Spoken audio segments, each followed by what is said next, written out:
এই ছেলে, এখানে কি করছো? পিছনে তাকাতেই দেখি পুলিশ। ও সরি, এ তো দেখি পুলিশই। ধুর, দিন দিন কি চোখে কম দেখতে পাইতেছি? সেটা বড় কথা নয়, বড় কথা হলো ছোটবেলা থেকে আমি পুলিশকে অনেক ভয় পাই। এত রাতে এখানে কি তোমার? মানে হয়েছে কি? মাহমুদ জীবন বাঁচাতে চাস তো দে দৌড়, বলেই দৌড় শুরু করলাম। এই ছেলে, দৌড়াচ্ছিস কেন? ওই দাঁড়া বলছি। পুলিশই নিয়ে আমারও পিছন পিছন ছুটতে লাগলো। দৌড়া মাহমুদ দৌড়া, নাইলে তোর আজ রক্ষা নাই।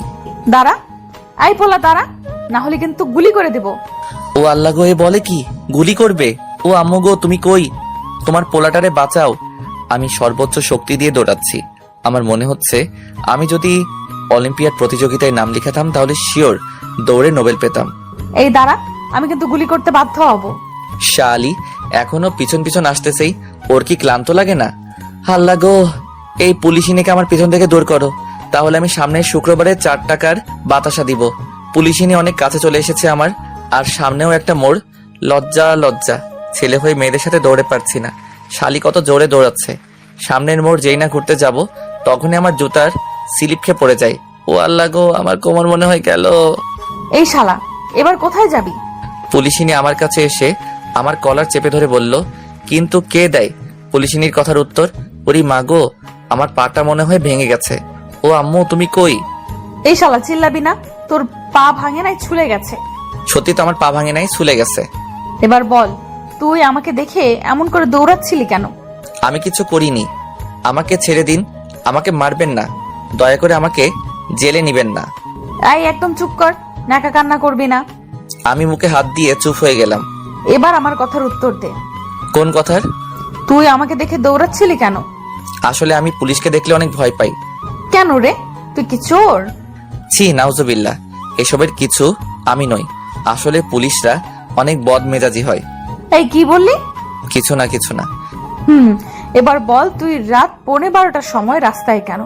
কোন খারাপ মতলব নিয়ে বের হয়েছিস সেটা বল। বিশ্বাস করুন, আমার কোনো খারাপ মতলব নাই। আমি তো টিউশনি করে বাসায় ফিরছিলাম। এই, আমাকে দেখি কি তোর পাগল মনে হয়? এত রাতে কিসের টিউশনি? আসলে স্টুডেন্টের মা আমাকে রাতের খাবার না খাইয়ে ছাড়ছিল না, তাই আসতে এত দেরি হয়ে গেল। বিশ্বাস করুন, আমি কোনো চোর না। বুঝলাম। তবে তুই পুলিশকে দেখলে ভয় পাস কেন? আসলে আমি যখন 3য় শ্রেণীতে পড়ি তখন আমাদের পাশের বাসার এক আঙ্কেলকে পুলিশ অনেক মেরেছিল, আর তখন থেকে পুলিশকে অনেক ভয় পাই। কেন মেরেছিল? উনি নেশা করতো বলে। তুই কি নেশা করিস? ও মা, ছি, আমি অমন না। বুঝলাম। তা তোর নাম কি? জি, আমার নাম তানবীর মাহমুদ। এখন বাসায় যা, এবারের মতো পার পেয়ে গেলি। এরপর যেন তোকে এত রাতে এই রাস্তায় না দেখি। আমার আর পাইকে তাড়াতাড়ি করে সেখান থেকে উঠে দ্রুত পায়ে বাসার দিকে এগোতে লাগলাম। আল্লাহ, অনেক বাঁচা পাচ্ছি, আর একটু হলে আমার দম বন্ধ হয়ে যেত। উফ, কি ভয়ানক পুলিশিনী, কি দৌড়ানিটাই না দিল আমারে। এমন দৌড়ানি আমি জীবনেও খাই নাই। দেখতে তো মাশাআল্লাহ হুড়পড়ি, কিন্তু এত ভয়ানক কেন? আর এত সুন্দর চেহারা নিয়ে পুলিশ হলো ক্যাম্পে। নার্স বা ডাক্তার হতো তাহলে কত ভালো হতো, তাও সেবা করত। সুন্দরী রমণীর হাতের সেবা, উফ, কি যে ভালো লাগতো না। কিন্তু না, শালি পুলিশিনী হয়েছে। এদিকে পড়ে গিয়ে অনেকটা ছুলে গেছে। কোনো মতে খোঁড়াতে খোঁড়াতে বাসায় পৌঁছালাম। বাসায় কলিং বেল দিতেই আম্মু এসে দরজা খুলে দিল। কি রে মাহমুদ, তোর এই অবস্থা কেন? আম্মু গো, তোমার পোলারে বাঘিনী দৌড়ানি দিছে। কি? বাঘ? বাঘ আসলো কোথা থেকে? আরে আম্মু, পুলিশ দৌড়ানি দিছে। কি? পুলিশ? কিন্তু কেন? আমি রাস্তা দিয়ে আসছিলাম, তখন পুলিশ আমাকে ডাক দেয়। আমি পুলিশ দেখেই দেই দৌড়। তুই দৌড় দিলি কেন? আম্মু, তুমি তো জানো আমি পুলিশ কতটা ভয় পাই। বুঝছি। ইস, আমার পিচ্চিটার কতখানি ছুলে গেছে। আর মেডিসিন লাগিয়ে দিচ্ছি। দাও। আম্মু মলম লাগিয়ে ওষুধ খাইয়ে আমার রুম থেকে চলে গেল। আমি একটু ঘুমানোর চেষ্টা করছি, তবে ঘুম আসছে না। ব্যথার জন্য ঘুম আসছে না চোখে। বারবার এই পুলিশিনীর মায়াভরা চেহারা চোখের সামনে ভাসতে লাগলো। এত সুন্দর দেখতে, কিন্তু এত রাগী কেন? রাগী বা যাই হোক না কেন, মেয়েটা একদম হুড়পড়ির মতো। এই মাহমুদ বেটা, কিরে তুই এত মেয়েটিকে নিয়ে ভাবছিস কেন? মেয়েটা যেমনই হোক না কেন, তাতে তোর কি? তোর মাথা ব্যথা কোথায়? তাহলে কি তুই পুলিশিনীর উপরে ক্রাশ খেলি নাকি? না, কখনোই না। পুলিশিনীর উপরে ক্রাশ খেলে আমার জীবনটা তেজপাতা হয়ে যাবে। এসব ভাবতে ভাবতে ঘুমিয়ে গেলাম। সকালবেলা ঘুম থেকে উঠে পাটা নাড়াতে পারছি না ব্যথায়, আরো শীতে ছুলেছে। সহজে কি যাবে ব্যথা? কোনো মতে বিছানা থেকে উঠে বাহিরে আসলাম রুমের।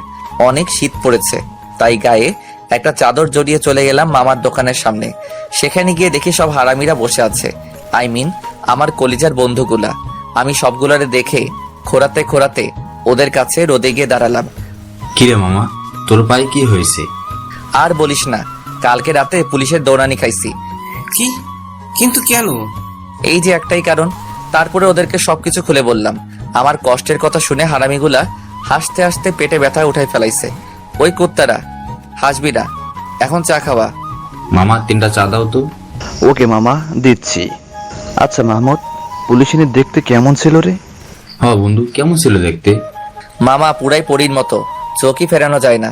টানা টানা হরিণী চোখ, গোলাপি ঠোঁট, উফ। কিরে মামা, কিরাস খাইছিস নাকি পুলিশিনীর দৌড়ানি খেয়ে? ওই হারামি সুন্দরী হলে কাজ হবে কি? রাগলে যে ভয়ানক লাগে না। ওই, তুই আমাদের নতুন এবিসি এর কথা বলছিস না তো? কি জানি, আমি তো জানি না, তুই জানিস নাকি? আরে দোস্ত, এলাকার প্রতি মেয়ের খবর আমার কাছে থাকে, জানিস না? শালা মেয়েখোর, তুই যে পুলিশ নিয়ে খবর জানিস জানতাম না। এবার চল, তোর কিরাসের বাসার সামনে যাই, আমাদের এলাকাতেই থাকে। ওই হারামি আমার ক্রাশ না। আচ্ছা চল, ঘুরে আসি। যদি দৌড়ানি দেয় আবার? আরে আমাদের দেখবে নাকি, চল। তারপরে 3 জনে চা শেষ করে পুলিশিনীর বাসার সামনে চলে গেলাম। পুলিশিনীর বাসার সামনে যেতেই দেখি কালকে রাতের ওই পুলিশিনী চুল ঝাড়তে ঝাড়তে দোতলায় বেলকনির দিকে আসছে। মনে হয় কেবল গোসল করলো, পুরাই মাথা পাগল করার মতো। ক্রাশ, আমি খেয়ে গেছি রে, একদম সাদা পরি। বন্ধু, ওই যে তোর পুলিশিনী। মামা, কালকে রাতের থেকে শতগুণ বেশি সুন্দর লাগতেছে। আমি ক্রাশ খেয়ে গেছি রে ভাই। করা দেখতে। আমি রাস্তার পাশে দাঁড়িয়ে এক নজরে পুলিশিনীর দিকে তাকিয়ে আছি। হঠাৎ করে পুলিশিনী আমার দিকে তাকালো। আমি ভয়ে চোখ সরিয়ে দৌড় দিতে গেলে হুমড়ি খেয়ে রাস্তার উপরে পড়ে গেলাম। ও মা গো, চুলে যাওয়া জায়গায় আবার ব্যথা পেলাম। উপরের দিকে তাকিয়ে দেখি পুলিশিনী আমার দিকে রাগী চোখে তাকিয়ে আছে, আর আমার পাশে থাকা হারামিগুলো দৌড়ে আমাকে ছাড়াই স্থান ত্যাগ করলো। আমি এক ঢোক গিলে কোনো মতে উঠে খোঁড়াতে খোঁড়াতে আমিও দৌড় লাগালাম। এক দৌড়ে বাসায় চলে আসলাম। উফ, কি রাগী মাইরি, মনে হচ্ছিল চোখ দিয়ে গিলে ফেলবে। এখনকার মতো তো পালিয়ে এসেছি, কিন্তু দেখে তো ফেলেছে, না জানি পরে আবার আমার সাথে কি করে। না, খুব সাবধানে থাকতে হবে। কিন্তু বড় সমস্যা তো এটা যে আমি ওর উপরে ক্রাশ খেয়ে গেছি। এত সুন্দর পরীর মতো মেয়ে দেখলে যে কেউই ক্রাশ নামক পাশ খাবে। যাই হোক, পরেরটা পরে দেখা যাবে। বাসায় গিয়ে আম্মু, আম্মু কোথায় তুমি?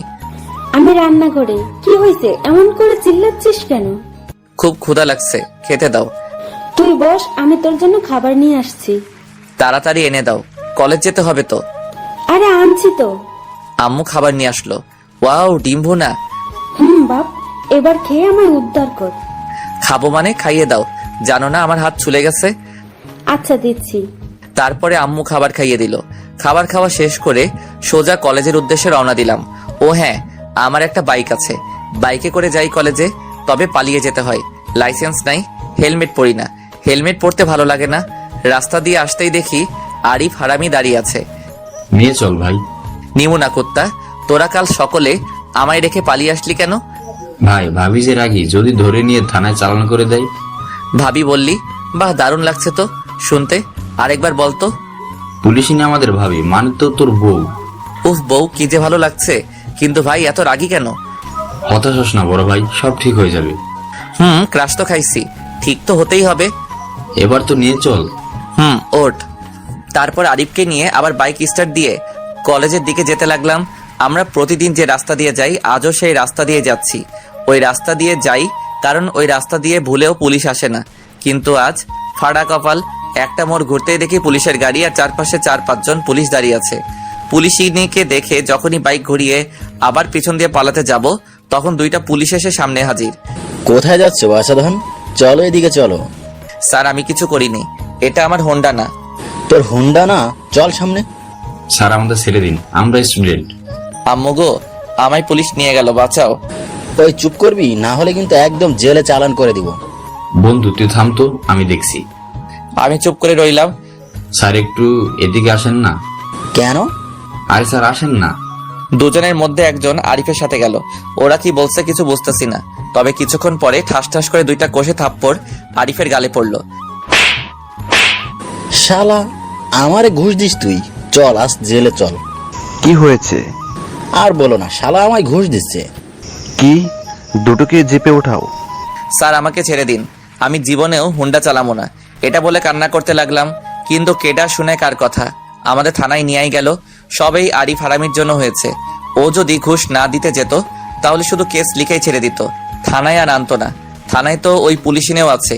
সকালে যা করেছি না জানি কি করে আমার সাথে, আমি তো ভয়ে আধা মরা হয়ে গেছি। স্যার আমাকে ছেড়ে দিন। এইটা তো দেখি বেশি জ্বালাচ্ছে। ওই, ওকে ম্যাডামের রুমে পাঠাও তো। ও মাগো, আমি ম্যাডামের রুমে যাবো না, আমায় জেলে ভরে দিন। তবু ম্যাডামের রুমে পাঠাইয়েন না। তবু আমাকে জোর করে ম্যাডামের রুমে নিয়ে গেল। ম্যাডাম, এই ছেলেটা কান্না করে একদম মাথা নষ্ট করে ফেলেছে। কি করবো ওকে ম্যাডাম? ম্যাডাম এবার আমার দিকে তাকালো। আমি মাথা নিচু করে নিলাম। ওই ওই, তুই ওই রাতের ছেলেটা না? আপু আমায় ছেড়ে দিন, আমি আর জীবনেও হুন্ডা চালাবো না। এই বেটা, আপু কি ম্যাডাম বল। ওই তুমি যাও তো। Okay ma'am. এবার পালাবি কই তুই? সকালবেলা আমার বাসার সামনে দাঁড়িয়েছিলি কেন? আপনাকে দেখার জন্য। এই না, আমরা তো এমনিতে হাঁটতে গিয়েছিলাম। এমনি তাই না? পুলিশের কাছে মিথ্যা বলা। এবার হাতে থাকা লাঠিটা আমার কাঁধের উপরে ধরে। আরেকদিন যদি দেখি আমার বাসার সামনে দাঁড়িয়ে থাকতে তোকে, তাহলে মেরে তোর হাড্ডি গুড্ডি ভেঙে দিব। আমি আর জীবনেও ওই গলিতে ঢুকবো না। এই কান্না থামাবি নাকি একদম জেলে ভরে দেব? লাইসেন্স ছাড়া, হেলমেট ছাড়া গাড়ি চালাচ্ছিলি কেন? সরি আপু, আর জীবনেও এমন ভুল হবে না। আমি আর হুন্ডা চালাবো না। ওই কি বললি? আমি তোর আপু হই? না না ম্যাডাম, ম্যাডাম। মনে থাকে জানো। খুব করে থাকবে। ম্যাডাম আমাদের দুজনকে ছেড়ে দিন। আমাদের আজকে কলেজে অনেক গুরুত্বপূর্ণ ক্লাস আছে। মিস করলে সামনের পরীক্ষায় ডাব্বা মারবো। বুঝলাম। এই শোন, তোর নাম কি জানি? শালি নামটাও মনে রাখে না, থুক্কু। হেদি তো আমার বউ লাগে। ওই কি বললি? কিছু না ম্যাম। জি, আমার নাম তানভীর মাহমুদ। যা, এবারের মতো রেহাই পেয়ে গেলি।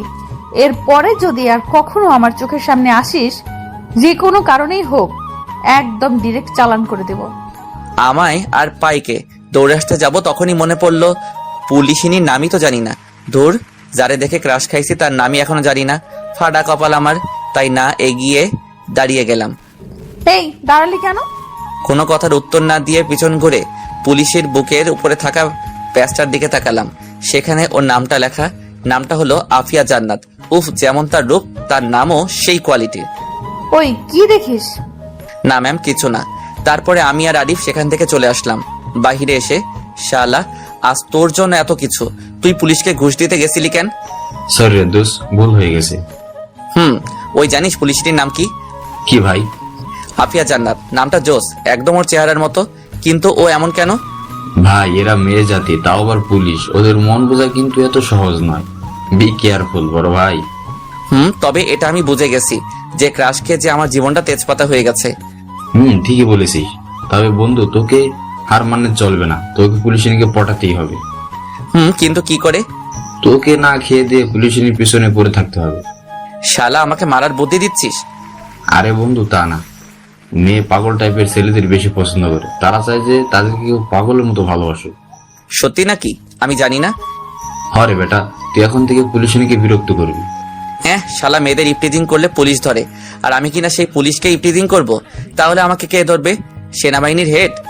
আরে বন্ধু, কিছু হবে না। ভালোবাসা চাইলে এতটুকু করতে হবে, তাই না? তা পরেরটা পরে দেখা যাবে। তারপরে যে যার বাসায় চলে গেলাম। কলেজে আর গেলাম না। বাসায় এসে লম্বা একটা শাওয়ার দিয়ে ঘুমের রাজ্যে পাড়ি জমালাম। বিকালবেলা ঘুম থেকে উঠে বাহিরের দিকে বের হলাম। হারামি বন্ধুগুলার কাছে যাওয়ার পর, কিরে ভাই, তোর পুলিশ নিয়ে কি খবর? তুইও জানিস? আমিও জানি। সব আরিফ শুভ বলেছে আমায়। তা বল, কি খবর তোর ক্লাসের? জানি না। বন্ধু, তোর পুলিশ আসতেছে। কোথায়? ওই যে রিক্সা যাচ্ছে। সত্যি তো? কিন্তু রিক্সায় কেন? মনে হচ্ছে ডেটে যাচ্ছে। ওই শালা কি বলিস এসব? সে যাই হোক, তুই পিছু লেগে থাক। দোস্ত, তুইও যা পিছু পিছু। রিক্সাটা আমাদের দিকে আসছে। রিক্সাটা আমাদের সামনে দিয়ে যাচ্ছে। আফিয়া আমার দিকে তাকালো, আর আমি তো এক দৃষ্টিতে তাকিয়ে আছি। আফিয়া সেটা বুঝতে পেরে বাঘিনীর মতো রাগী চোখে আমার দিকে তাকালো, আর তাতে আমি ছোট্ট করে একটা মুচকি হাসি দিলাম। রিক্সাটা আমাদের ক্রস করে যাওয়ার সময় দেখলাম পুলিশিনী বিড়বিড় করে কি জানি বলছে। নিশ্চয়ই আমারে গালি দিতেছে। তাতে আমার কি? আমার হাতে মোটেও সময় নাই। ওই হারামির একটা রিক্সা ডাক দেখছিস না কেন? তোদের ভাবি চলে যাচ্ছে।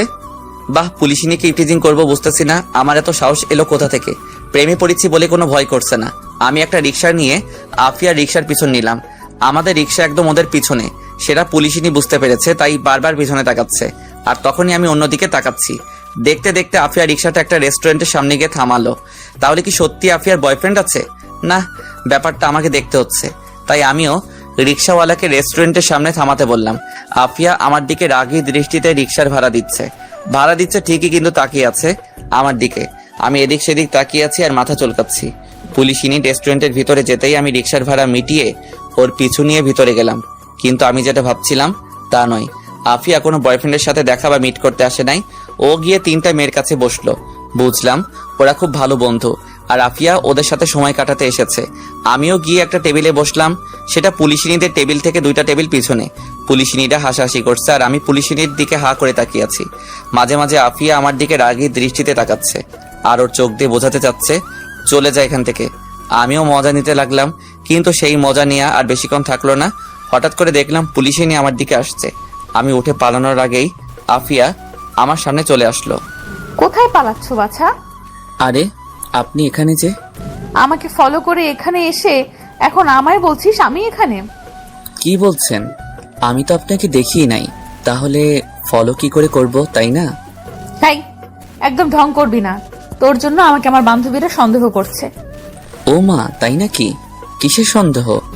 বলেছি না হাসবি না, মেরে একদম দাঁত ভেঙে দিব। আগে বলুন কিসের সন্দেহ করতেছে? সুযোগের সদ্ব্যবহার করলাম। ওরা আমাকে বলেছে যে কি রে দোস্ত, তুই যে প্রেম করিস, কই আমাদের তো বললি না? কি বলিস তোরা? মিথ্যে বলছিস কেন? ওই যে ছেলেটা তোর দিকে এক দৃষ্টিতে তাকিয়ে আছে, আর ওর দিকে তুইও তাকাচ্ছিস বারবার। মিথ্যা বলবো কেন? আমি তো একে চিনিই না। দোস্ত, ট্রিট দিতে হবে বলে এমন করছিস? তবে যাই বলিস না কেন, ছেলেটা কিন্তু হ্যান্ডসাম আছে, তোর সাথে মানাবে খুব। আরে বলেই দে না, বোন কবে থেকে শুরু করলি? ওফ, তোরা কি থামবি? আচ্ছা, ওই ছেলের সাথে যে আমার কোনো ধরনের সম্পর্ক নাই সেটা ওই ছেলে নিজেই তোদেরকে বলবে। আমি আসছি। পুলিশিনীর কথা শুনে আমি পেট চেপে হাসছি। তোকে না আমি একদম খুন করে ফেলবো যদি হাসিস। তো এখন আমাকে কি করতে হবে? তোকে এখন ওদের কাছে গিয়ে বলতে হবে তুই আমাকে চিনিস না। পারবো না, খেয়ে গেছি অনেক আগেই। কি খেয়ে গেছিস? ক্রাশ। কি? কাকে দেখে? কাকে আবার? এই আমার সামনে দাঁড়ানো পুলিশিনীকে দেখে। আমি তো তোকে ওয়েট, আপনার বান্ধবীরা কিন্তু সব দেখছে, বোঝে যাবে সব তারা। তোকে তো আমি পরে দেখে নিব। পরের কথা পরে দেখা যাবে। এখন যদি আমার সাথে রেগে কথা বলেন তাহলে কিন্তু আপনার বান্ধবীদের গিয়ে বলে দিব যে আমাদের রিলেশন আছে। কি? তুই পুলিশকে থ্রেট দিচ্ছিস? তোরে তো না, একদম রাগ করলে চলবে না। ওকে কি করলে তুই গিয়ে বলবি? মিষ্টি করে বলতে হবে, এই শুনছো, তুমি একটু ওদের গিয়ে বলবে তুমি আমাকে চিনো না, এভাবে বলতে হবে। দেখ, তুই কিন্তু বেশি বাড়াবাড়ি করে ফেলছিস। রেগো না, ভেবে দেখো। আমি কখনোই এভাবে বলবো না। ওকে, তাহলে আমি ওদের গিয়ে বলি যে আমাদের মাঝে রিলেশন আছে। আমি উঠতে যাব তখনই। এই দাঁড়া। কি বলছি আমি। চেহারায় রাগী ভাব থাকা যাবে না। এর পরিণাম কিন্তু ভালো হবে না বলে দিচ্ছি। সেটা পরে দেখা যাবে, এখন তো বলো। ওকে বলছি, এই শুনছো, তুমি ওদের গিয়ে একটু বলবে তুমি আমাকে চেনো না। আহ, মনটা ভরে গেল।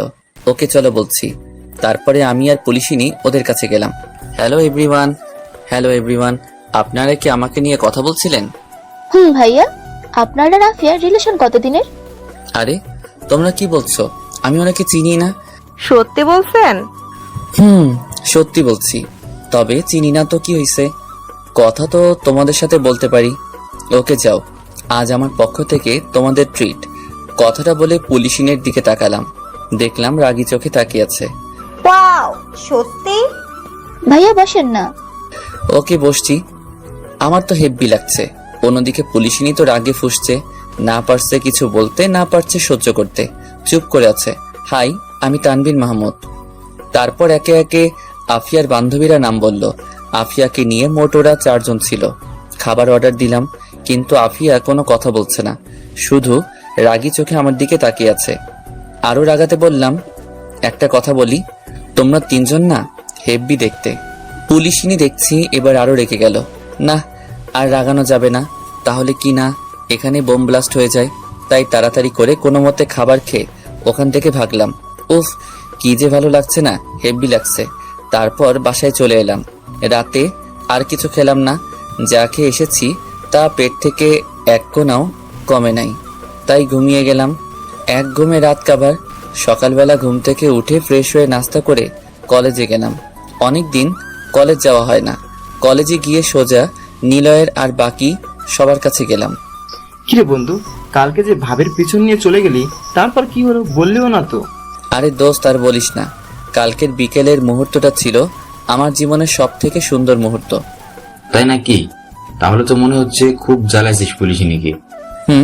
তার বলতে বেটা, কি করেছিস বল না? আমি পুলিশিনীর পিছন নিয়ে তারপরে সব ওদেরকে খুলে বললাম। ওরা তো হাসতে হাসতে শেষ। বন্ধু, তাহলে ভালোই প্যারা দিয়েছিস মেয়েটাকে। ইস, আরে বড় ভাই, এসব নিয়ে যখন কথা বলছি, মজা করতেছি, তখনই সিনিয়র ভাইরা এসে বলল, এখানে এত হাসাহাসি কেন? কেন ভাই, হাসা বারণ নাকি? কলেজে এত পোলাপান থাকতে এই বড় ভাইগুলো শুধু আমাদের ফ্রেন্ড সার্কেলের পিছনেই লাগে, নানাভাবে বিরক্ত করে।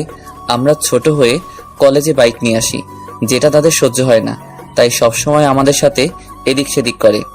ওই তুই কি বললি? ভাই সরি। ঠিক আছে, জোরে জোরে যেন আর হাসতে না দেখি। না, এখন আর সহ্য করা যাচ্ছে না। আমরা হাসলে ওদের কি? আমার আর নিলয়ের ধৈর্য এমনিতেই কম। কেন ভাই, কলেজে সবাই তো হাসে, আমরা হাসলে সমস্যা কোথায়? শালা, তুই কি বললি? ওই কি হয়েছে? আমরা হাসলে তোদের সমস্যা কোথায়? প্রচুর রেগে ওদের সামনে গিয়ে বললাম। ওরা আমার দিকে রাগী দৃষ্টিতে তাকিয়ে আছে, কিছু না বলে চলে যাচ্ছে। যাওয়ার সময় বলে গেল, তোদের পরে দেখে নেব। দেখে যখন নিবি তো এখনই দেখে নি, পালাচ্ছিস কেন? আমিও বুঝতে পারছি না ওরা আমাকে দেখে পালাচ্ছে কেন। কিরে বন্ধু, ওরা তোর কথা শুনে পালালো কেন? শালারা আমাকে দেখে ভয় পায় তাই। তারপর সবাই মিলে হেসে উঠলাম। তখনই কে যেন আমার কাঁধে হাত দিয়ে আমার কলার চেপে ধরলো। সঙ্গে সঙ্গে আমিও পিছনে ঘুরতে ঘুরতে বলতে লাগলাম, কোন হালারে? তখনই ঠাস করে আমার গালে একটা থাপ্পড় পড়ে। পিছনে তাকিয়ে দেখি পুলিশিনী দাঁড়িয়ে আছে, আর থাপ্পড়টাও ওই মেরেছে। আপনি এখানে? বলার সাথে সাথেই গালে আরো একটা থাপ্পড় পড়লো। ও মা গো, বাঁচাও আমায়! পুলিশিনীকে দেখে আরিফ, নিলয়, সিয়াম ওরা সবাই কলেজ থেকে উধাও। তোকে আজ কেউ বাঁচাবে না। আমি কি করেছি? আমার সাথে আপনি এমন করছেন কেন? তুমি বুঝতে পারছো না তুমি কি করেছো। তোকে আমি সেদিনই বলেছিলাম এর ফল ভালো হবে না। প্লিজ আমাকে ছেড়ে দিন। তুই চল আজকে থানায়, তারপরে দেখতে পারবি কি সুন্দর করে তোর আদর যত্ন করি। এই বলেই পুলিশিনী আমার কলার ধরে টানতে টানতে কলেজের বাহিরে নিয়ে যেতে থাকে। কলেজের সবাই আমাদের দিকে অবাক চোখে তাকিয়ে আছে। প্লিজ ম্যাম, আমাকে ছেড়ে দিন। সকলে দেখছে তো? দেখুক, তোকে আমি সেদিনই বলেছিলাম বেশি বাড়াবাড়ি করিস না। না, সত্যি সেদিন খুব বাড়াবাড়ি করেছি। পুলিশিনী অনেক রেগে আছে। আমাকে আর কিছু বলতে না দিয়ে সোজা থানায় নিয়ে আসলো।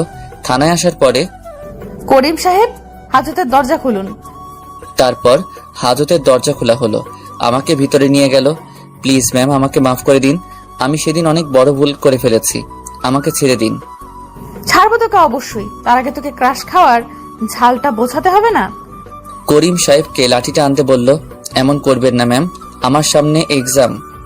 আমার সাথে ফাজলামো করিস, আমাকে ব্ল্যাকমেইল করার মজা তোকে বোঝাচ্ছি।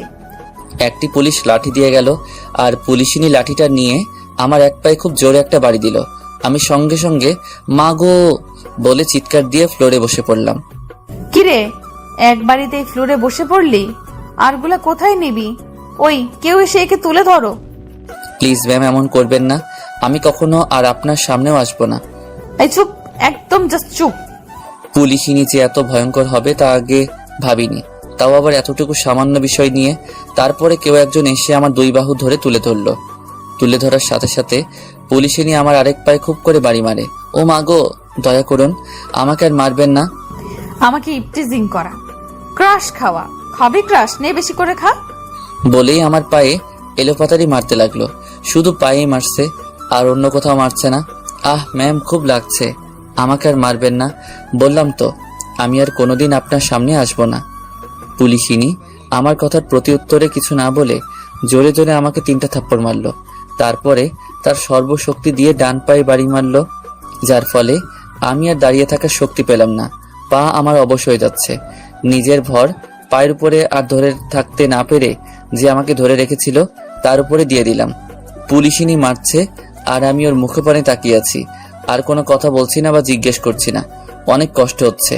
তখনই পুলিশিনি আবার ডান পায়ে যে বাড়ি দিল, মনে হচ্ছে পাটা কেউ কেটে নিয়ে গেছে। ম্যাম দয়া করুন, পাটা হয়তো ভেঙে গেছে। আমাকে যে ধরে রেখেছিল তার হাত পা রীতিমতো কাঁপাকাঁপি শুরু হয়ে গেছে। পুলিশিনি এবার মারা থামিয়ে আমার দিকে তাকিয়ে, আপনার দোহাই লাগে আর মারবেন না, আমি আর কখনো আপনার সামনে আসবো না। পাশ থেকে একটা পুলিশ বলল, ম্যাম ওকে ছেড়ে দিন, ওর পা মনে হয় ভেঙে গেছে। পুলিশিনি হাতের ইশারায় আমাকে যে ধরেছিল তাকে সরে যেতে বলল। সে ছেড়ে দেয়ায় আমি ফ্লোরে শুয়ে পড়লাম আর পা ধরে কান্না করতে লাগলাম। ম্যাম এটাকে কি করব এখন? ওর বন্ধুদের ফোন করে ওকে নিয়ে যেতে বলো। পুলিশিনি আর কিছু না বলে চলে গেল। আর পাশে থাকা পুলিশের মধ্যে একজন এসে আমার পকেট থেকে মোবাইল বের করে শুভর নাম্বার ডায়াল লিস্টে আগে পেয়েই ওকে ফোন দিল আর আমাকে নিয়ে যেতে বলল। কিছুক্ষণ পরে ওরা থানায় আসলো। আমাকে জেলের মধ্যে পড়ে থাকতে দেখে দৌড়ে আমার কাছে আসলো। মাহমুদ, তোর এই অবস্থা কেন? দোস্ত, আমাকে এখান থেকে নিয়ে যা, আমি আর সহ্য করতে পারছি না। শোনো, তোমাদের বন্ধুর ডান পা ভেঙে গিয়েছে, ওকে হাসপাতালে নিয়ে যাও। প্লিজ আমাকে নিয়ে চল। তারপর ওরা আমাকে উঠে দাঁড় করালো। শুভ আর সিয়াম ওদের কাঁধে আমার দুই বাহু রেখে ভর করালো আর আরিফ নিলয় আমাকে আধো কোলে করে ধরে বাহিরে নিয়ে যেতে লাগলো। বের হয়ে যাওয়ার সময় পুলিশিনীকে দাঁড়িয়ে থাকতে দেখলাম। পুলিশিনীকে দেখে নিলয় বলল, ম্যাডাম এই সামান্য একটা বিষয়ের জন্য যেটা করেছেন সেটা কি ঠিক করেছেন? সামান্য একটা বিষয়ের জন্য ওকে এমন করে মারলেন? আপনি মানুষ না অন্য কিছু। অপরাধ করেছে তাই তার শাস্তি পাইছে। কি অপরাধ ছিল ওর? ভালোবাসা কি অপরাধ? ভালো যখন আপনি বাসেন নাই তাহলে বলে দিতেন, এর জন্য এভাবে মারতে পারলেন? ওই তোরা চুপ করবি? আমাকে মাফ করে দিয়েন, আমি আর কোনো দিন আপনাকে বিরক্ত করব না, কখনো আপনার সামনে আসবো না। এই বলে আমরা ওখান থেকে চলে আসলাম। আমাকে হাসপাতালে নিয়ে গেল ওরা। তারপর এক্সরে করে বোঝা গেল সত্যি সত্যি আমার ডান পা ভেঙে গেছে। ডাক্তার চেক আপ করে ব্যান্ডেজ করে দিল। তারপরে আম্মুকে খবর দেওয়া হলো। আম্মু তো শুনেই কান্না জুড়ে দিয়েছে। নিলয়রা অনেক সান্ত্বনা দিল আম্মুকে। আম্মু বলল, কিরে বাবা, তোর এমন হলো কি করে? আরে আম্মু, বেশি কিছু হয় নাই তো, শুধুমাত্র বাইক থেকে পড়ে গিয়ে ডান পাটা ভেঙে গেছে। তোকে আমি কত করে বলি হুন্ডা দেখে চালাবি, কিন্তু তুই তো আমার কথা শুনিসই না। আম্মু, তুমি শুধু শুধু চিন্তা করো না, ঠিক হয়ে যাব আমি। তুমি এখন আমার জন্য খাবার নিয়ে আসো, খুব ক্ষুধা লাগছে। আর ডাক্তার বলেছে কাল রিলিজ করে দিবে আমায়। ওকে যাচ্ছি, তুই একটু অপেক্ষা কর। মা চলে যাবার পরে নিলয় বলল, ওই তুই আন্টিকে মিথ্যা কথা বললি কেন? তো কি বলতাম আমাকে পুলিশ ধরে নিয়ে গিয়ে এমন করে মেরেছে। তাহলে তো আম্মুর টেনশন আরো বেড়ে যেত। তো এখন কি করবি? কি আর করব, ওই পুলিশিনীর থেকে দূরে দূরে থাকবো, আর বিরক্ত করব না। আরে আপনি এখানে কেন? আর আপনার পায়ে কি হয়েছে? মেয়ের কণ্ঠ শুনে তার দিকে তাকিয়ে দেখলাম সেই দিন রেস্টুরেন্টে 3টা মেয়ের মধ্যে একজন আফিয়ার বান্ধবী। আরে আপনি এখানে, ভালো আছেন? আমি ভালো আছি। ডাক্তারের কাছে এসেছিলাম একটা কাজে, তখন আপনাকে দেখে ভিতরে আসি। ও আচ্ছা, এই যে পরিচিত হন, এ হলো আমার 4 বন্ধু শুভ, আরিফ, নিলয় আর সিয়াম। আর তোরা শোন, এ হলো আফিয়ার বান্ধবী। হাই, তবে আপনি আমাকে বলবেন প্লিজ আপনার পায়ে কি হয়েছে? ভেঙে গেছে। কিন্তু কি করে? কি করে আবার আপনার বান্ধবী মেরে পা ভেঙে দিয়েছে? ওই চুপ কর। তুই চুপ কর, আমাকে বলতে দে। কি? আফিয়া এসব করেছে? কিন্তু কেন? কেন আবার? আপনার বান্ধবীকে ভালোবাসে বলে, সেদিন আপনার সাথে রেস্টুরেন্টে মজা করেছে বলে। কি? আপনারা কি বলছেন এসব? বিশেষ না হলে আপনার বান্ধবীকে ফোন করে জিজ্ঞেস করে নিতে পারেন। ওই তো না থামবি? ভাইয়া আপনি থাকেন, পরে এসে আপনার সাথে দেখা করে যাব। আমি আসছি আজ। মেয়েটি এ বলে বাহিরে চলে গেল। বাহিরে গিয়ে আফিয়াকে ফোন দিল। হ্যালো, হ্যাঁ দোস্ত বল। আফিয়া, তুই এটা করলি কি করে? আমি আবার কি করেছি? তুই ছেলেটাকে মারিস নাই, শুধু ওর পাটাও ভেঙে দিয়েছিস। তুই তো অমানসিকতার পরিচয় দিয়েছিস। কি করব বল, তখন অনেক রেগেছিলাম। তুই চুপ কর। আর ছেলেটা তো কোনো দোষ করছিল না, ও তো শুধু তোকে ভালোবেসেছিল। আর ভালোবাসা তো দোষের কিছু নয়। তোর ভালো লাগে না এটা অন্য ব্যাপার। তুই ওকে কাছে ডেকে বুঝিয়ে বলে দিতেই পারতিস, কিন্তু তুই তা না করে ওকে পশুর মতো মেরেছিস। আফিয়া, তুই তো বলতিস তোর একজন ভালোবাসার মানুষ দরকার, যে তোকে বুঝবে, যে তোকে সবসময় ভালোবাসবে। আর ছেলেটা দেখতেও তো ভালো ছিল, তাহলে এভাবে মারলি কেন? তুই এত কঠোর মনের সেটা জানতাম না রে। আর পুলিশেরা অন্যায়কারী কেউ এমন করে মারে না। আফিয়া নুসাইবার কথার উত্তরে কিছু না বলে ফোন কেটে দিল। ফোন কেটে দিয়ে আফিয়া মাথায় হাত দিয়ে বসে পড়ে সে ভাবতে থাকে, আমার এমন লাগছে কেন? ছেলেটাকে মারার পর তো আমার খুশি হবার কথা, কিন্তু তা হচ্ছে না কেন? তাহলে কি আমি ছেলেটাকে মেরে ভুল করেছি? কেনই বা মারলাম ছেলেটাকে? ওর তো কোনো দোষ ছিল না, ও তো আমাকে শুধু ভালোবাসতো। আমাকে ভালোবাসতে তো জোর করতো না। না, রাগের মাথায় অনেক বড় একটা অন্যায় করে ফেলেছি। এখন আমার কি করা উচিত কিছুই আমার মাথায় আসছে না। আল্লাহ, আমি তো কিছুই বুঝতে পারছি না কি করব এখন। কিছুক্ষণ এইভাবে মাথায় হাত দিয়ে আফিয়া বসে থাকে। তখন পাশ থেকে এক কনস্টেবল বলে, ম্যাডাম, আপনার কথা মতো হাসপাতালে গিয়েছিলাম। ও, তুমি এসেছো? তা ছেলেটার কি খবর? ওর ডান পায়ের হাড্ডি অনেক বাজেভাবেই ভেঙেছে। ওকে, তুমি এখন যাও। এখন আফিয়ার কিছুই ভালো লাগছে না। ও আর থানায় না থেকে বাসায় চলে গেল। বাসায় গিয়ে রুমের দরজা লাগিয়ে আমাকে মারার কথাগুলো চিন্তা করতে থাকে। আর এদিকে হাসপাতালে তোর হুন্ডা আমি বিক্রি করে দিব। আম্মু, এসব কি বলছো তুমি? আমি ঠিকই বলেছি। তাহলে আমি কলেজ যাব কি করে? আমি রিক্সা ঠিক করে দিব, তোকে কলেজে দিয়ে আসবে, ও নিয়ে আসবে। আরে আম্মু, কিছু হবে না, তুমি শুধু শুধু চিন্তা করছো। না, আমি যেটা বলেছি সেটাই। তোর কিছু হয়ে গেলে আমি কি নিয়ে বাঁচবো বল? আমার লক্ষ্মী আম্মু, আমি প্রমিস করছি আর কখনো জোরে হোন্ডা চালাবো না। মনে থাকবে তো? আম্মু, খুব করে মনে থাকবে। দাও, এবার খাইয়ে দাও তো। আয়। আর তোকে বাসায় যেতে দিবে কবে? কালকে বিকেলে। তোর ঠিক হতে কতদিন লাগবে? সম্পূর্ণ ঠিক হতে প্রায় 2 মাস লাগবে। তাহলে তোর কয়েকদিন পরে যে এক্সাম। কিছু হবে না, আমি প্রিন্সিপালকে ফোন করে সব খুলে বলেছি। স্যার বলেছে তোমাকে আসতে হবে না, তুমি ঠিক হয়ে কলেজে এসো। তাহলে ঠিক আছে। রাতে আম্মু ঘুমিয়েছিল আমার পাশে। আমার ঘুম হয় নাই তেমন, ব্যথা করছিল বলে। যাই হোক, সকালবেলা পুলিশিনীর বাসার নিচে পুলিশিনীর 3 বান্ধবী ওকে ফোন দিয়েই যাচ্ছে। হ্যালো, বাসার নিচে আয়। আর হ্যাঁ, সিভিল ড্রেসে আসবি কিন্তু। কেন? আরে আসতে বলেছি, আসবি। এত প্রশ্ন কেন করছিস? আচ্ছা, আসছি। 10 মিনিট পরে আফিয়া ওদের বাসার নিচে এলো। কি ব্যাপার, তোরা এত সকালে এখানে কেন? তোর ভুলের জন্য। আফিয়া বুঝতে পেরে মাথা নিচু করে নিল। মন খারাপ করে আর কি হবে, এখন চল আমাদের সাথে। আফিয়া বুঝতে পারে ওর বান্ধবীরা ওকে আমার কাছে নিয়ে আসবে আর ওকে দিয়ে সরি বলাবে। আফিয়া ওদের কথা মতো মাথা নিচু করে গাড়িতে উঠে বসলো। গাড়ি চলতে শুরু করলো। কিছু দূর যাবার পরে, শোন, তুই গিয়ে ছেলেটাকে সরি বলবি আর বলবি যে তোর ভুল হয়ে গিয়েছে। কিরে, কথা বল। বলবো। আরো কিছুটা পথ যাওয়ার পরে যখন সবাই চুপ, তখন আফিয়া বলল, আচ্ছা, একটা কথা বলি। কি বলবি বল। বলছিলাম, ফুলের তোড়া নিয়ে গেলে একটু ভালো হয় না? আরিফা, তুই বলছিস এই কথা? বাহ, অবশেষে তোর কাছ থেকে ছেলেটার জন্য কিছু নিয়ে যাওয়া হবে, খুব ভালো। তাহলে বসে আছিস কেন? যা, ফুলের তোড়া নিয়ে আয়। কি রে, ভ্যাবলাকান্তের মতো তাকিয়ে আছিস কেন? যা নিয়ে আয়। তারপরে গাড়িটা থামিয়ে আফিয়া চলে গেল ফুলের তোড়া আনতে। ফুলের তোড়া আনার পরে আফিয়াকে একটু খুশি খুশি দেখাচ্ছিল। তারপরে আর দেরি না করে হাসপাতালে চলে আসলো। এদিকে আমি আম্মুর সাথে কিছু বিষয় নিয়ে কথা বলছিলাম। তখন আফিয়ার বান্ধবীরা বলল, আসতে পারি? ওদের কথা শুনে আম্মু ওদের দিকে তাকায়। তারপর আম্মু বলল, আসো। তারপরে আগে আফিয়ার বান্ধবী 3 জনের রুমে প্রবেশ করলো। সর্বশেষে দেখি আফিয়া মাথা নিচু করে ফুলের তোড়া নিয়ে আসছে। আমি অবাক হয়ে তাকিয়ে আছি ওর আসার দিকে। আফিয়া আজ নীল ড্রেস পরে এসেছে, একদম নীল পরি লাগছে। মন বলছে এক নজরে তাকিয়ে থাকতে, কিন্তু তাকাতে পারছি না। 2টা কারণ, 1 ভয়ে, 2 রাগে। ভয়ের কারণ তাকানোর জন্য যদি আবার মারে, কিন্তু আফিয়া মাথাটা নিচের দিকে করে তাকিয়ে আছে, মনে হচ্ছে ওর মন খারাপ খুব। তখন, তোমরা কারা? তোমাদের তো চিনলাম না মা। আন্টি, আমরা মাহমুদে পরিচিত। আচ্ছা, তোমরা বসে ওর সাথে কথা বলো, আমি ডাক্তারের সাথে গিয়ে কথা বলে আসি। আম্মু এই বলে চলে গেল। আফিয়া মাথা নিচু করে সবার পিছনে দাঁড়িয়ে আছে। আম্মু চলে যাবার পরে, ভাইয়া ভালো আছেন? ভালো আছি, আপনারা কেমন আছেন? জি, আমরাও ভালো আছি। শুরু কর, এবার বল গিয়ে। আফিয়ার সামনে থেকে ওর 3 বান্ধবী সরে গেল। পুলিশিনী মাথা নিচু করে আছে। কি রে বল। অপরাধী চোখে আফিয়া আমার দিকে তাকালো, আর আমি তো অপলক দৃষ্টিতে তাকিয়ে আছি। সত্যি আজকে অনেক সুন্দর লাগছে পুলিশিনীকে। এক নজরে তাকিয়ে থাকতে ইচ্ছে করছে।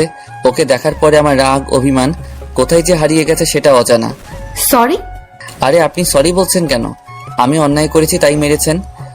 আমার ভুল হয়ে গিয়েছে, প্লিজ মাফ করে দাও। পুলিশিনীর মুখ থেকে তুমি শুনে কেমন জানি অনুভূতি হতে লাগলো।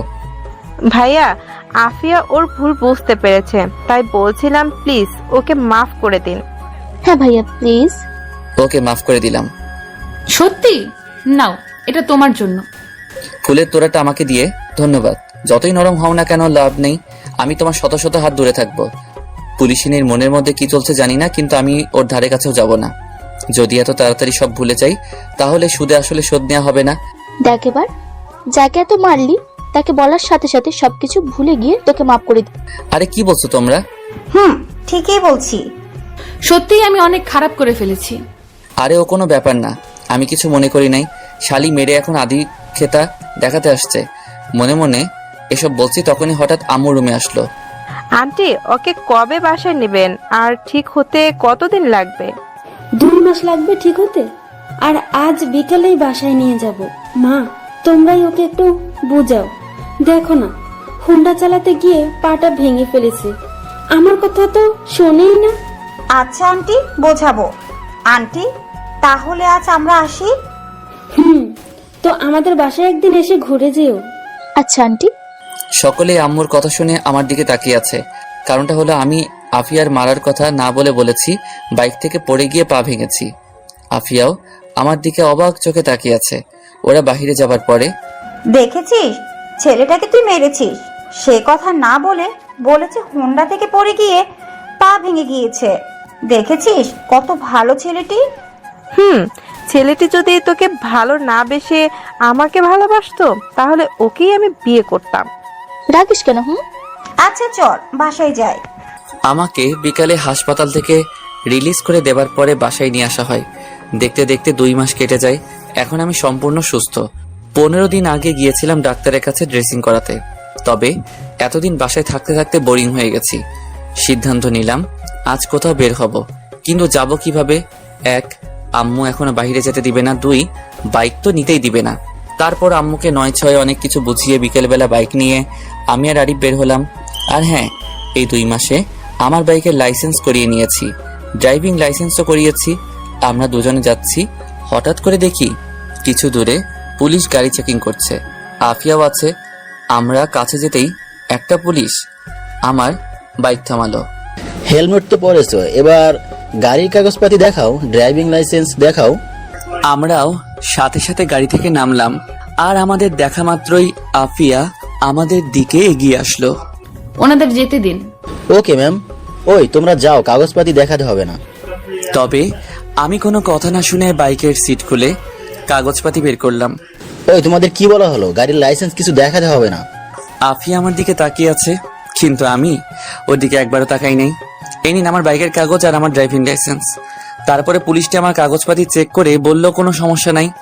আমরা আর কোনো কথা না বলে সেখান থেকে চলে আসলাম।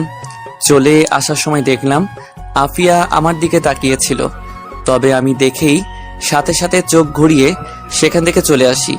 এত সহজে সবকিছু ভোলা যাবে না। যাই হোক, বাসার দিকে আসতে আসতে রাত 10টা বাজলো। অনেকদিন পরে বেরিয়েছি তো, তাই আড্ডা দিতে দিতে অনেক রাত হয়ে গিয়েছে, যে কখন টেরও পাই নাই। শীতের রাত, 10টা মানে অনেক রাত। সব দোকানপাট বন্ধ হয়ে গেছে অলরেডি। আমি আর আরিফ বাইক নিয়ে আসতেছি, রাস্তা খালি ফুল স্পিডে আসছি। তখন সামনে নজর গেল, দেখলাম এখনো পুলিশিনীর গাড়ি ওখানে দাঁড়ানো। আমি বাইক স্লো করে চালিয়ে ওর গাড়ির কাছে আসতেই ওকে গাড়ির সামনে দেখতে পেলাম না। তবে গাড়ির ওপাশ থেকে শব্দ আসতেছে, বাঁচাও বাঁচাও, কে আছো, আমাকে বাঁচাও প্লিজ। আমার কানে শব্দটা আসা মাত্রই জোরে বাইক টেনে গাড়ির বিপরীতে এসে দেখি 3টা যুবক একটা মেয়েকে জোর করে কোথাও নিয়ে যাওয়ার চেষ্টা করছে। তবে মেয়েটার মুখ দেখা যাচ্ছে না, গাড়ির ভিতরে অন্ধকার। ওই কে রে ওখানে? আমি আর আরিফ গাড়ি থেকে দ্রুত নামতে নামতে কথাটা বললাম। আমাদের কথা শুনে যুবক 3জন দৌড়ে পালালো। তখন গাড়ির অন্ধকার থেকে আফিয়া বের হয়ে আসলো। আমি আর আরিফ তো ওকে দেখে অবাক। আফিয়াকে দেখে আমি উল্টো দিকে ঘুরে দাঁড়াই। আপনি এখানে? আসলে আমার পিস্তলটা ভুলে বাসায় রেখে এসেছি, আর থানায় অনেক কাজ থাকায় বাসার দিকে ফিরতেও দেরি হয়ে যায়, আর মাঝপথে ওই জানোয়ারগুলো আমার সাথে। বুঝলাম।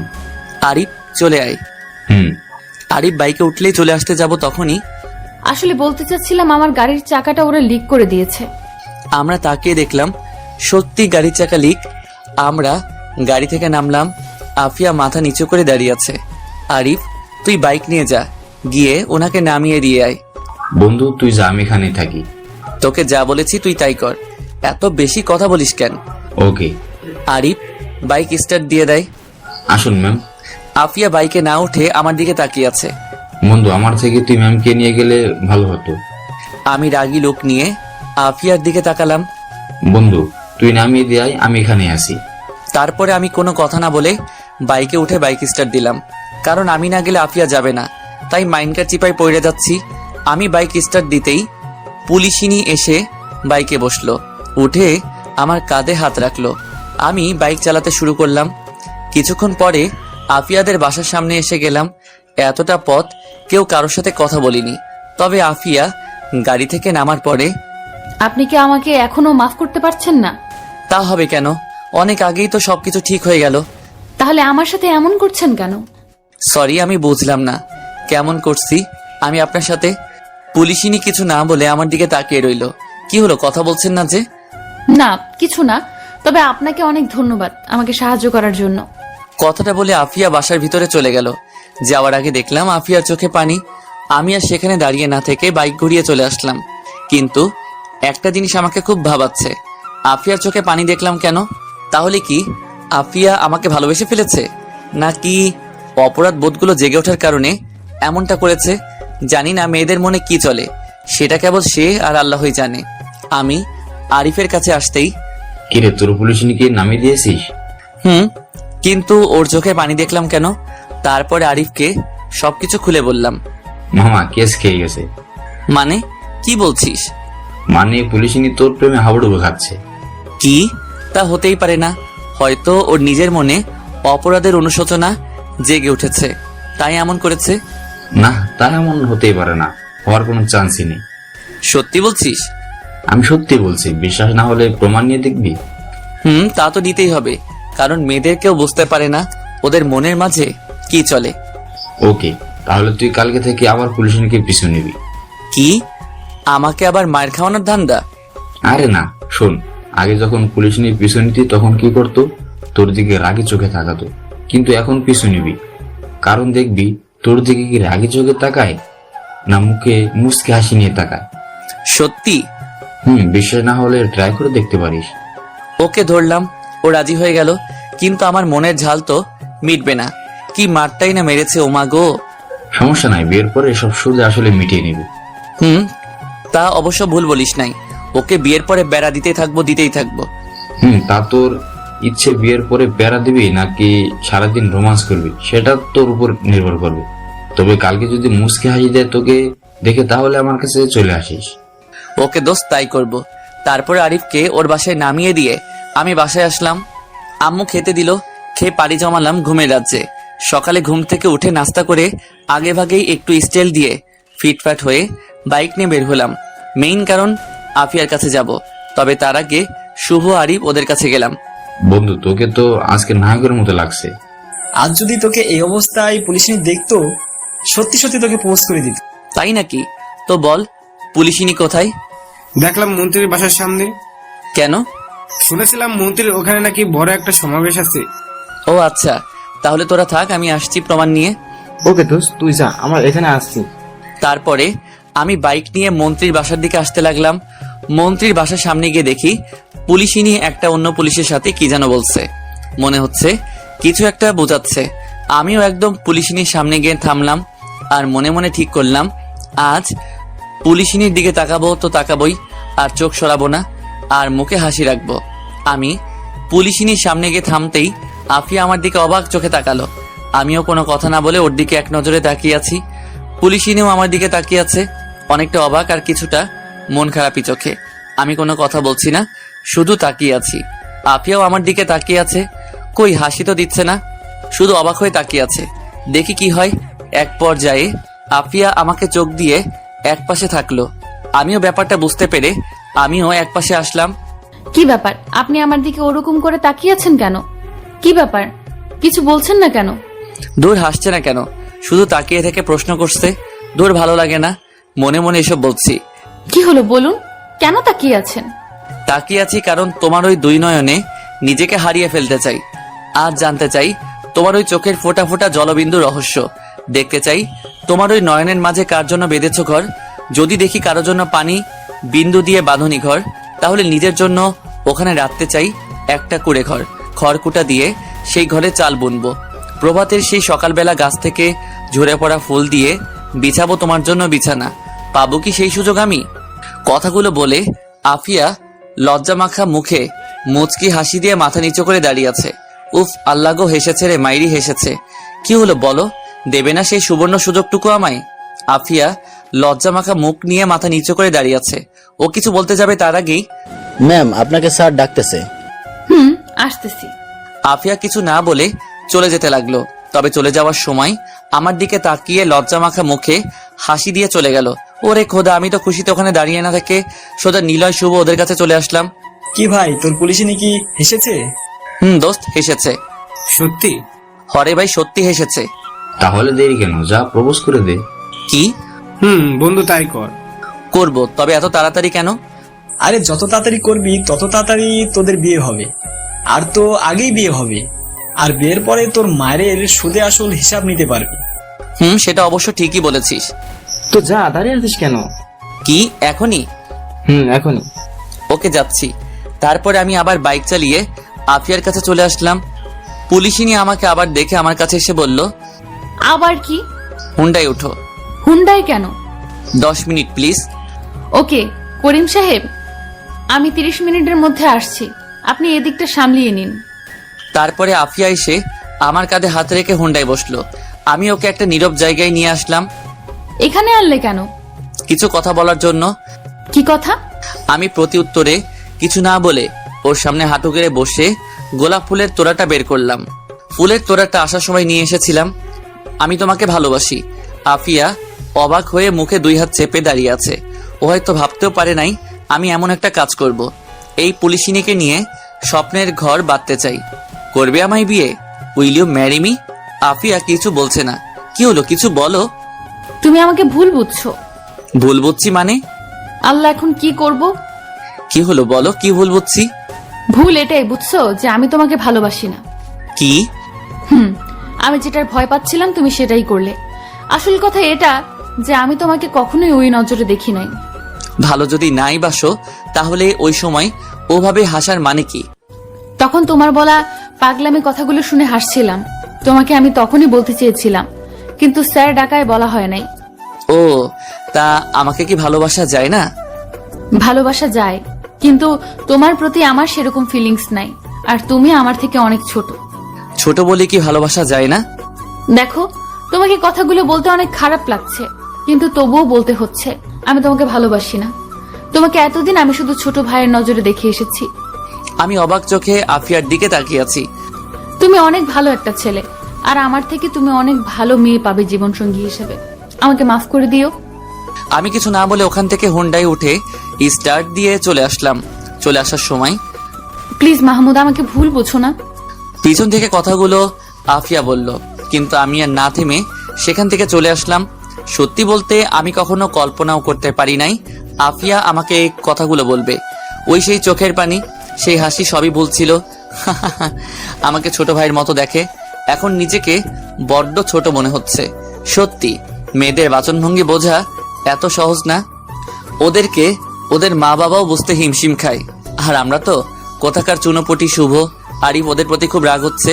ওই হারামিগুলোর জন্য এত তাড়াতাড়ি প্রপোজ করতে গেছি। আমি ডিরেক্ট ওদের কাছে গেলাম। ওরা আমাকে দেখে এগিয়ে আসলো। আরিফ আর শুভ ছিল। নিলয় সিয়াম ওদের দেখলাম না। কিরে বন্ধু, প্রপোজ করেছিস? রাজি হয়েছে? আমি বাইক থেকে নেমেই ওদের দুজনের গালে 2টা কষে থাপ্পড় মারলাম। শালা, আমাকে যে ভালোবাসে শিওর না তোরা? শোন, আমাকে শুধু ছোট ভাইয়ের মতো দেখে, ও আমাকে ভালোবাসে না। কি? আমি আর কিছু না বলে ওদের থেকে বাসায় চলে আসলাম। আরিফ আর শুভ ও কিছু বলছে না। ওরাও বোকার মতো দাঁড়িয়েছিল। ওরাও এটা ভাবতে পারে নাই যে আফিয়া আমাকে ফিরিয়ে দিবে। বাসায় যাবার পরে করে কোথায় গিয়েছিলি? সে সকালে বেরিয়েছিস, তাও হালকা নাস্তা করে। খাবি না এখন? না, খাবো না। কেন, কি হয়েছে? আম্মু তোমার ছেলে ছ্যাঁকা খাইছে, তার বুকের মাঝে অনেক কষ্ট, খাবার নামবে না গলা দিয়ে। তুই সেকা খাইছিস? তোর মনে কষ্ট? কেন তোমার বিশ্বাস হচ্ছে না? বিশ্বাস কিভাবে করব? মানুষ সেকা খাইলে কান্না করে, কিন্তু তুই তো দিব্যি আছিস। তুমি জানো আমি কান্না করছি না, চোখে পানি নাই বলে দেখতে পাচ্ছ না। চোখের পানি কান্না করতে করতে শুকিয়ে গেছে। এখন চোখের পানি নাই, তবে কেঁদে কেঁদে হৃদয়টা ভিজাই ফেলেছি। তুমি তা দেখতে পাচ্ছ না? আল্লাহ আমার উঠাইয়া নিয়ে যাও।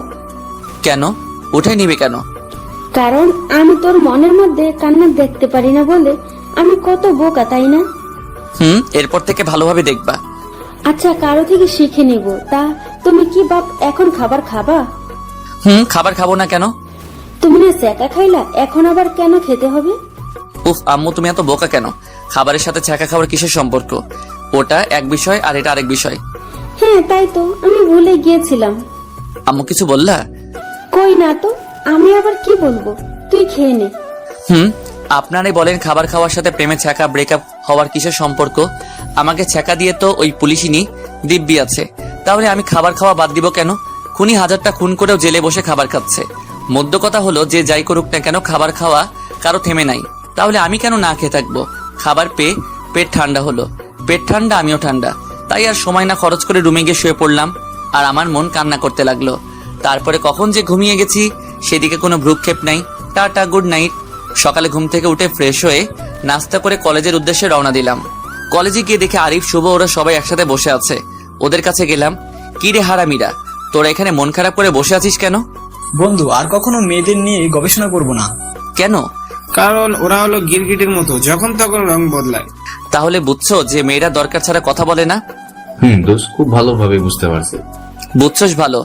আমরা যখন বসে বসে আড্ডা দিচ্ছিলাম তখন তাকিয়ে দেখি দূর থেকে পুলিশিনি আমাদের দিকে তাকিয়ে আছে। আরিফ, পুলিশিনি এখানে কেন? জানি না তো। খাইছে রে, এই তো দেখছি আমাদের দিকে আসছে। হ্যাঁ তাই তো দেখছি। পুলিশিনি অবশেষে আমাদের কাছে এসে পড়লো। তোমরা সবাই ভালো আছো তো? ম্যাম ভালো আছে, আপনি? আমিও ভালো আছি। তো ম্যাম আপনি এখানে কেন? তোমাদের প্রিন্সিপালের সাথে দেখা করতে এলাম। শালারা আজাইরা পেঁচাল শুরু করছে। হ্যাঁ জানেমান, কি করছো? কোথা থেকে রিমা দৌড়ে এসে আমার বাম হাত জড়িয়ে ধরে বসে পড়লো। আর রিমা হচ্ছে অনেক ভালো একটা মেয়ে, অনেক ফ্রি মাইন্ডের, আর আমাদের সবার বেস্ট ও। আমাকে দেখলে জড়িয়ে ধরবে, এটা মনে হয় ওর অভ্যাস। তাই তো কোথা থেকে দৌড়ে এসে আমার বাম হাত জড়িয়ে গা ঘেঁষে বসলো। পুলিশিনি তো অবাক চোখে তাকিয়ে আছে। আমি প্রতিবার দূরে সরিয়ে দেই, কিন্তু আজকে পুলিশিনিকে জেলাস ফিল করানোর জন্য নাটক শুরু করলাম।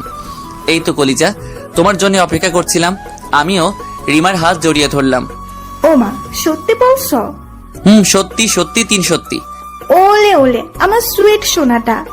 পুলিশিনি এক নজরে আমাদের দিকে তাকিয়ে আছে। ও হ্যাঁ, পরিচয় করিয়ে দেই। এ হলো আমাদের থানার নতুন এসিপি আফিয়া আপু। আর আপু এ হলো আমার জানেমান। হ্যালো আপু, কেমন আছেন? ভালো আছি।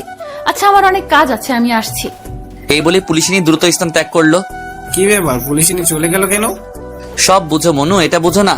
যাও মুড়ি খাও। বুঝছি, জেলাস হচ্ছে। এই তো মামুর বেটা, বুঝছস? আমি কিন্তু তোমাদের কথার আগাগোড়া কিছুই বুঝতে পারছি না।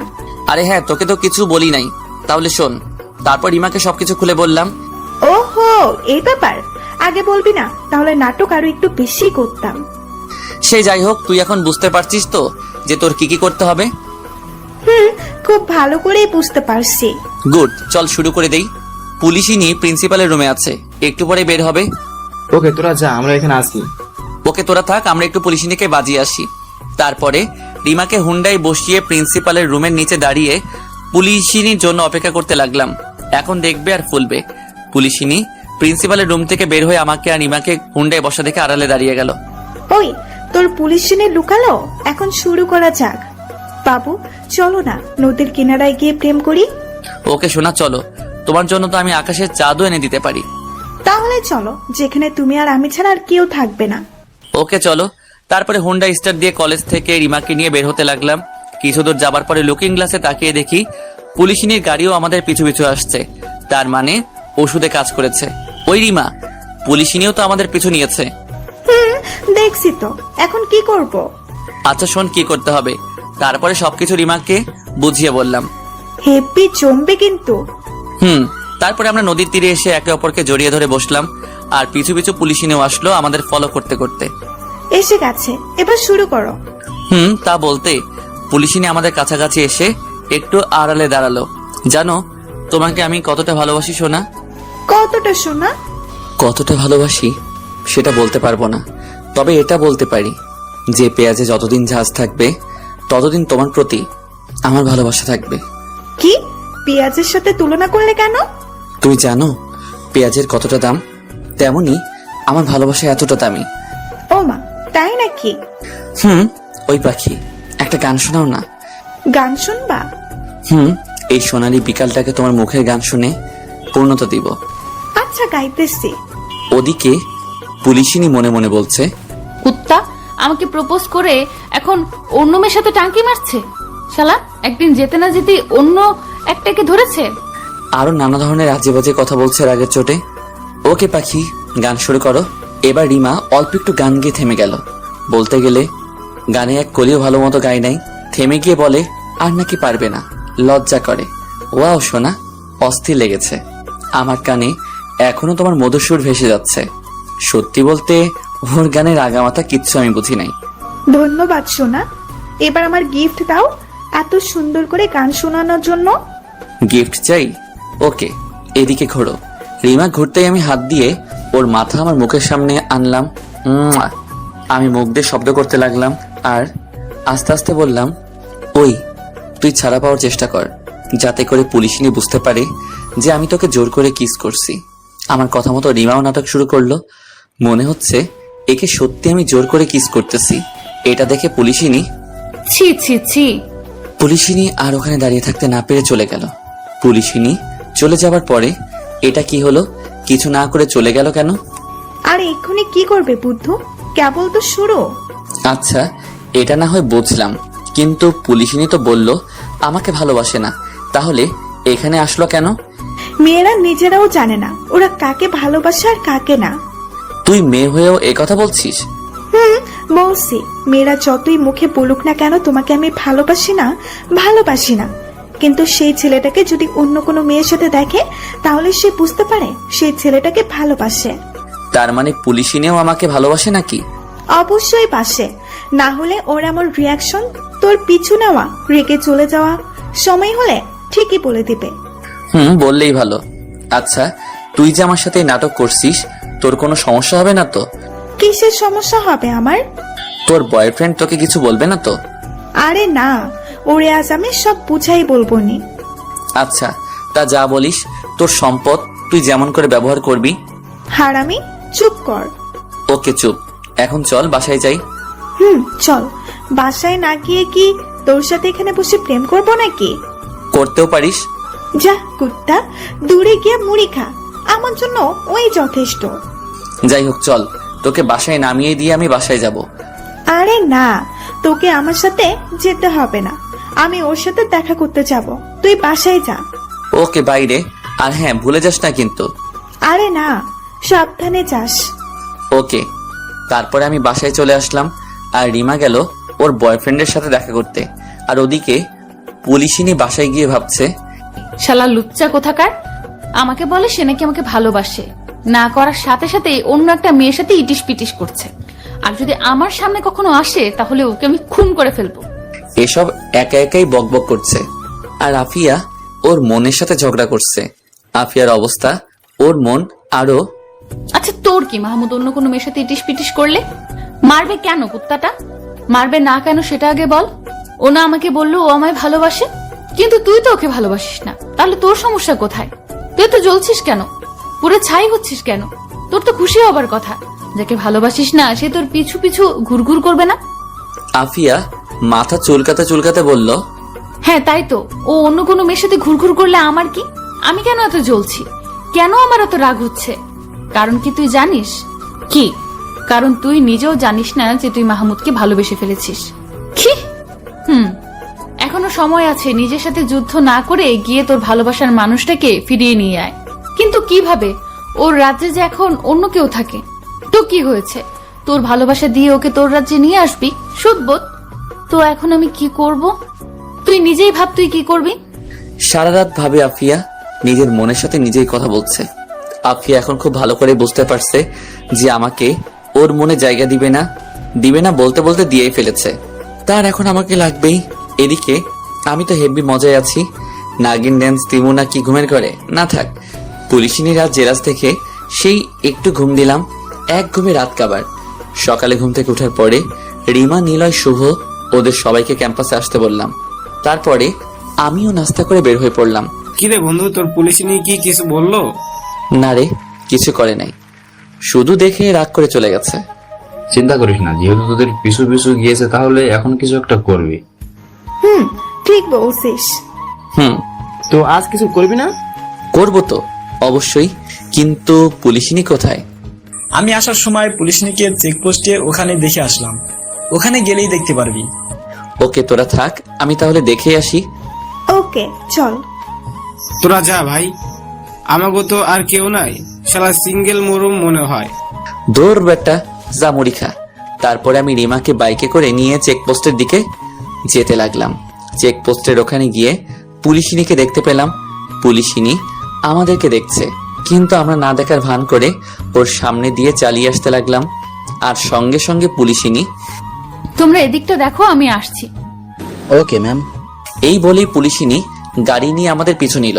আমি বাইকের লুকিং গ্লাসে সেটা দেখে সোজা পার্কে চলে আসলাম। পুলিশিনীও আসলো। আমি আর রিমা একটা জায়গায় গিয়ে বসলাম। পুলিশিনীও আমাদের পিছু পিছু আসলো, তবে নির্দিষ্ট দূরত্ব বজায় রেখে।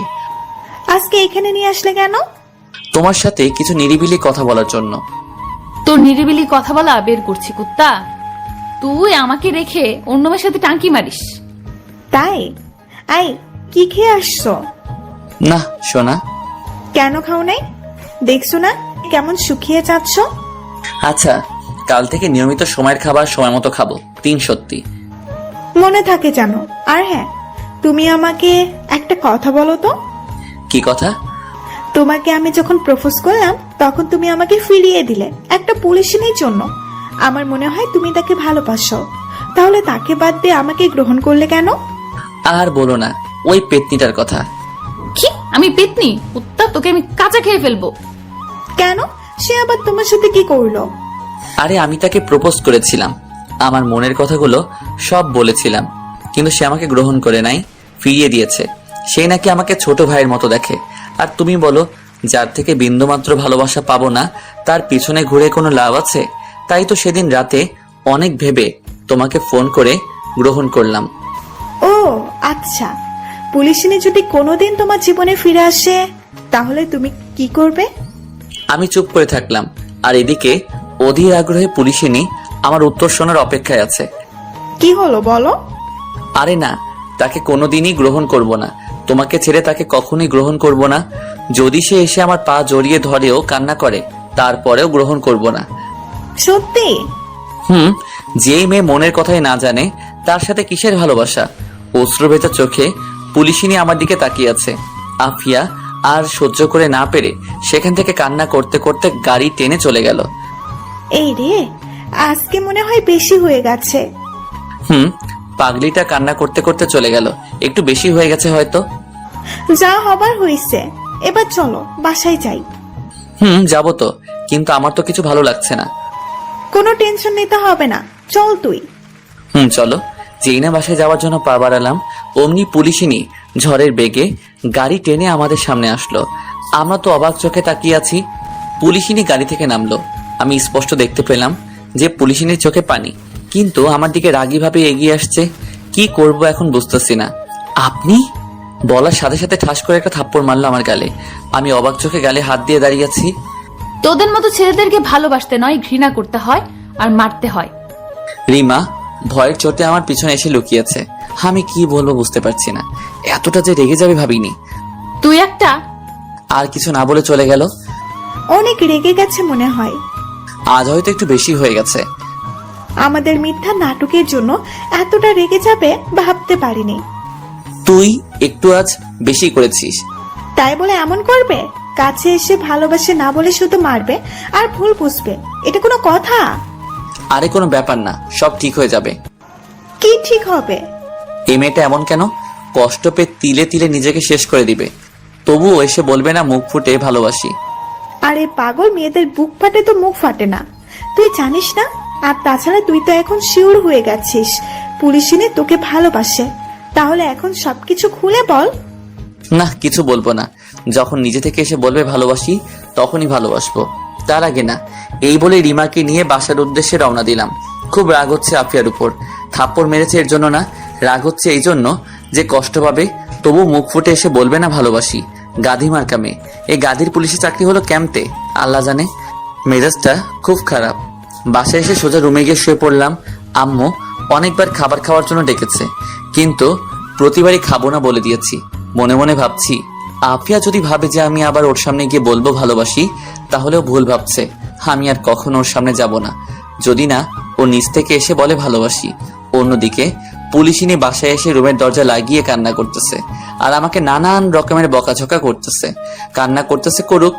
যেদিন ওর চোখের পানি শেষ হয়ে যাবে সেদিন ঠিকই এসে বলবে ভালোবাসবে আমায়, একটু বুকে জায়গা দিবে তোমার। এদিকে আমারও ঘুম আসছে না, কি করব সেটা বুঝতে পারছি না। পাগড়িটাকে অনেক আপন করে নিয়েছি মনে মনে।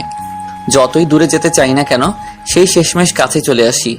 মাঝরাতে স্বপ্নের মাঝে। তুই আমায় খুঁজছিস কেন? মন তোমায় খুঁজতে বাধ্য করেছে, তাই খুঁজছি। জানি আমি কোনো নাবিক বা জাহাজের চালক নই, তবু এটা জানি যে তুমি কোনো সুদূর সমুদ্রের কোনো ছোট্ট দ্বীপের মানবী। তোমার খোঁজে যে আমাকে বাণিজ্যে যেতেই হবে। কোথা থেকে আর কেমনে করে তুমি এখানে এলে? আমাদের বাগানের প্রাচীর তো অনেক উঁচু, আর তাতে ওঠা খুবই কষ্টকর।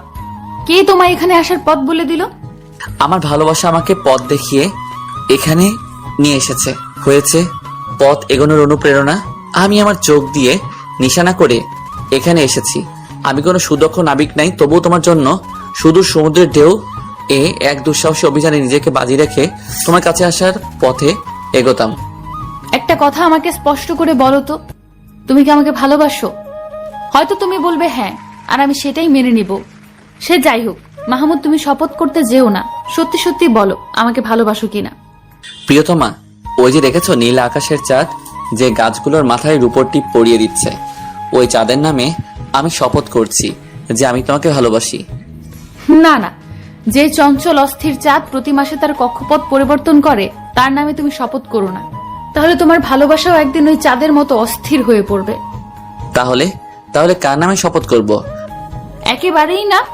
তবুও যদি একান্তে করতে চাও তাহলে নিজ আত্মার উপরে করো, আমি তা নিঃসন্দেহে বিশ্বাস করে নেব। আমার এই একান্ত আত্মার প্রিয়তমা। থাক থাক, শপথ করতে হবে না। আজকে আমাদের এই মিলন এক আর্শনী। তুমি বলো, আজকের এই একান্ত মিলনের রাতে তুমি আমার কাছে কি চাও? আমি চাই ভালোবাসার বিশ্বাসতার শপথ বিনিময়, যে শপথ আমি তোমার মুখ থেকে শুনতে চাই। আমি তো সেই শপথ আগেই করেছি, কিন্তু তুমিই তো ফিরিয়ে দিয়েছো। যাই হোক, আমি আবারও করব।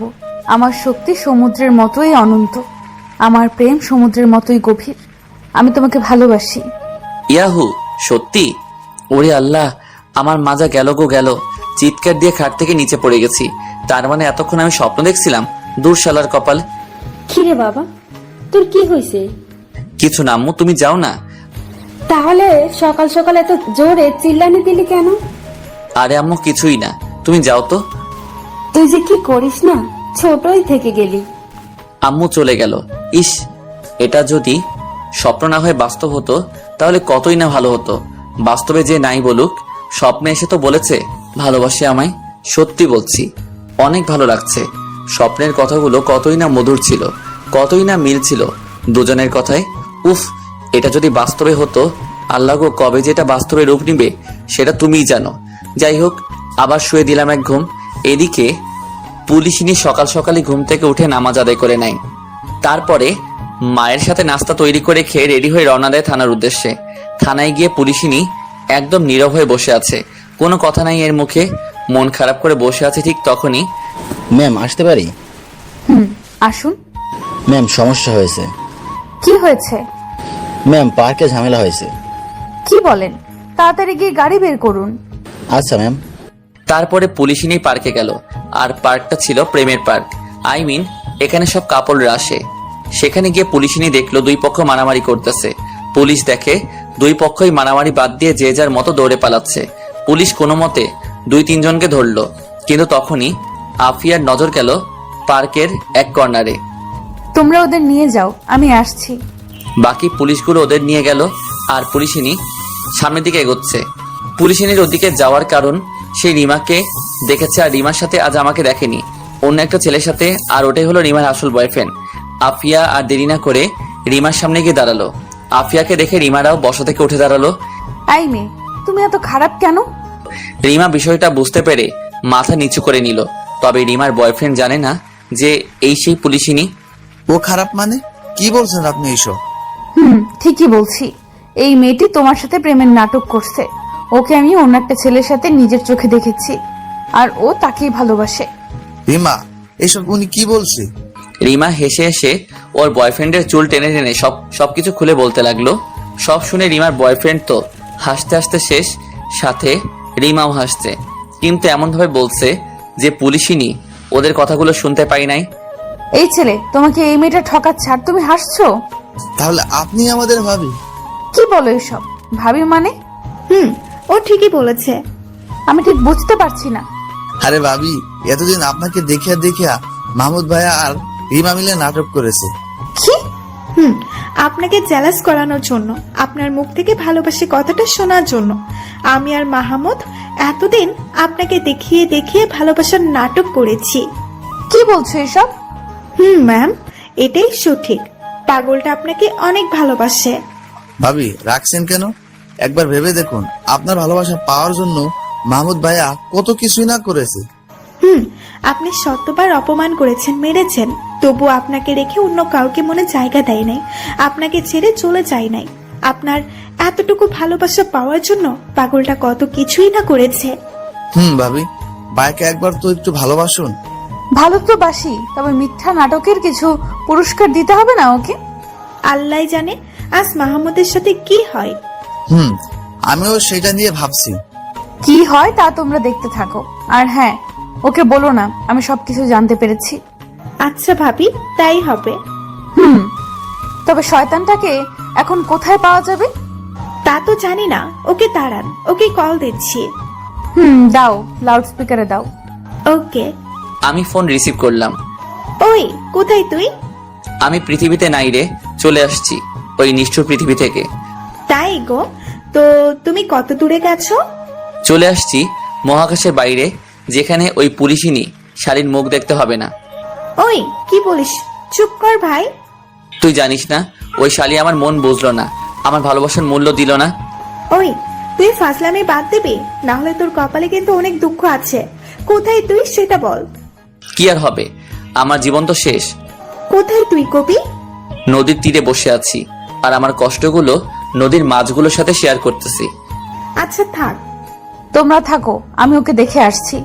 পুলিশিনী রেগে মেগে সেখান থেকে তীরে পাড়ের দিকে রওনা দিল। পুলিশিনী যাওয়ার পর, আজ মাহমুদ, তুই তো বেটা গিয়েও আমি তোর লাইকে কিছু করতে পারলাম না, মাফ করে দিস ভাই। তবে আমার মাহমুদের কথা ভেবে কান্না পাচ্ছে, না জানি কি হাল হবে। হায় রে বেচারা। এদিকে আমি নদীর তীরে মন খারাপ করে বসে আছি। পুলিশিনী নদীর তীরে এসে আমাকে একা একই বসে থাকা দেখে দ্রুত আমার পিছনে এসে দাঁড়ালো। আমি পিছনে কারোর আওয়াজ পেয়ে পেছনের দিকে তাকিয়ে দেখি পুলিশিনী রাগীভাবে তাকিয়ে আছে। পুলিশিনীকে দেখে আমি বসা থেকে উঠে দাঁড়ালাম, অবাক চোখে তাকিয়ে আছি। আফিয়াকে এখানে দেখবো ভাবতেই পারিনি, তবে বুঝতে পারছি না এত রেগে কেন আছে। আমি না বুঝে অবুঝের মতো ভয়ে ভয়ে বললাম, আপনি এখানে? বলার সাথে সাথে ঠাস করে গালে একটা থাপ্পড় মারলো।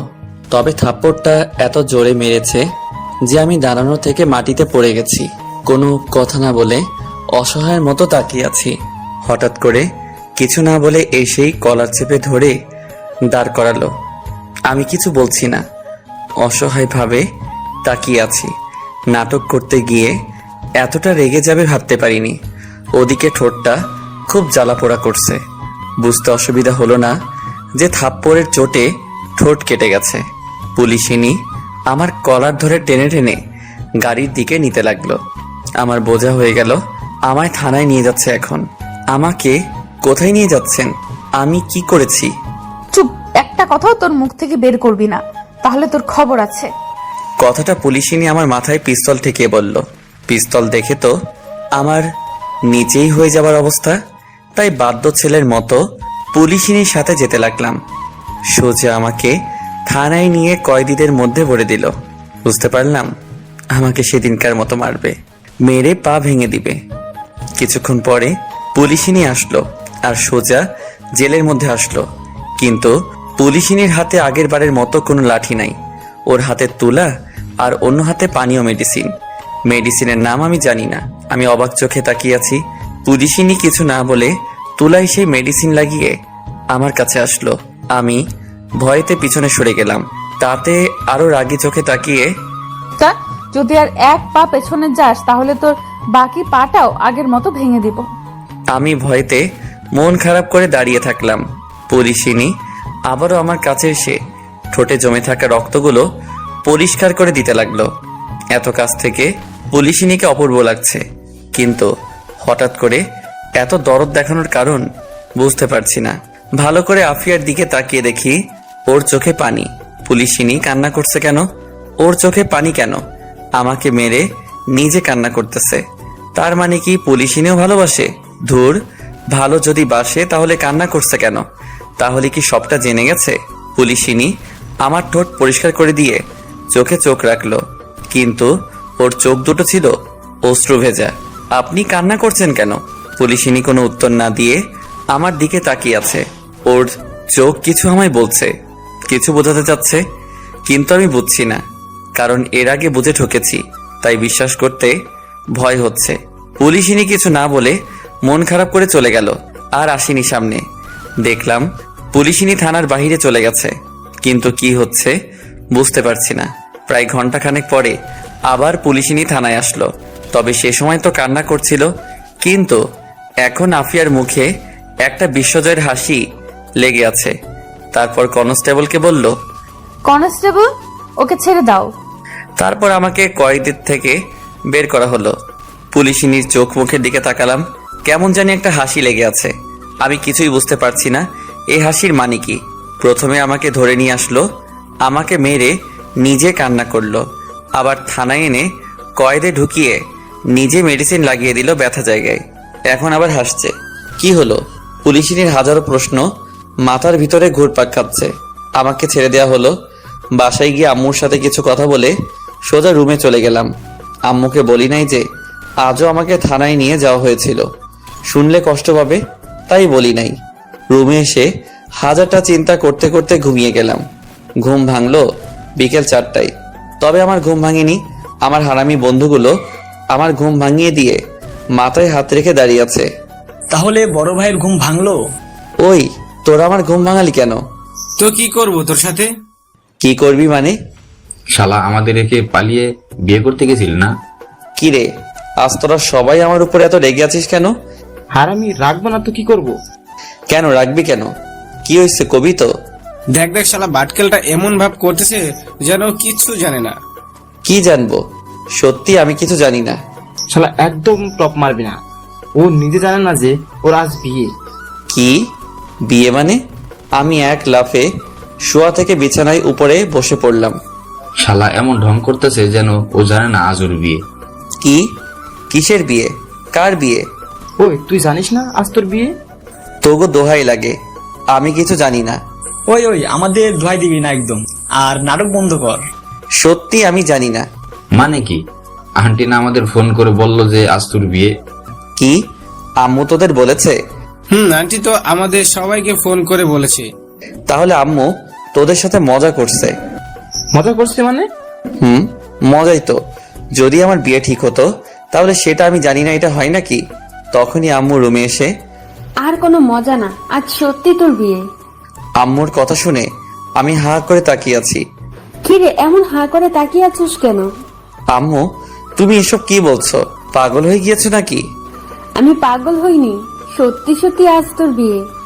আম্মু, তোমার মাথায় কি ভূত চেপেছে নাকি?